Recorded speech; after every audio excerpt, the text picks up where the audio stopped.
The fact that Ward is seemingly emerging as a consensus, it's really suspicious because both of these guys are too flawed, I think, to have one of them just be unanimously the number one quarterback. So I really wonder if there's some anti-Deion Sanders, anti-Colorado, just sort of the way that they carry themselves at that program, the way Shedeur Sanders and Deion Sanders carry themselves, and the way they present themselves publicly. Obviously, there is a huge amount of anti-Sanders, anti-Colorado bias in the world at large.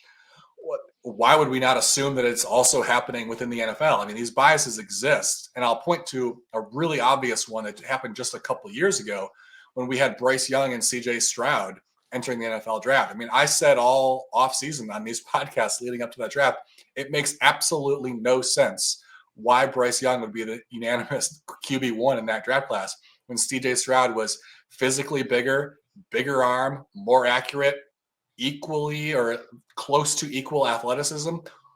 You add all of that up. Why on earth would CJ Stroud not be QB1? Well, the reason was there had literally never been an Ohio State quarterback to have success in the NFL. Mike Tomczak, prior to CJ Stroud, Mike Tomczak, journeyman from the 80s and 90s, was the only Ohio State quarterback to have any amount of success in the NFL, or at least sustained success. And guys had been drafted, obviously. Justin Fields, Dwayne Haskins came right before Stroud. There had been other guys going all the way back to Art Schlichter, who was a top 5 pick way back in the day.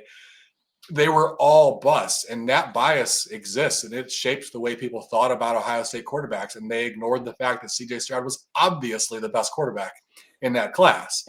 And he didn't go number one overall, and the Panthers have regretted that decision pretty much since Bryce Young took the field for them.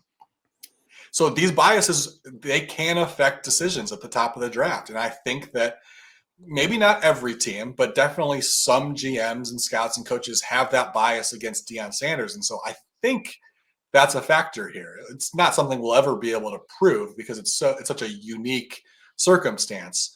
But we know that bias exists among fans. I mean, you either love Colorado or you hate Colorado, and the way that Deion Sanders runs that program and the way Shedeur Sanders carries himself. So I think that we would be foolish to assume that everybody in the NFL is able to just set aside that bias. It exists, and it's affecting the way he's viewed for certain teams. And maybe it affects where he goes in the draft even.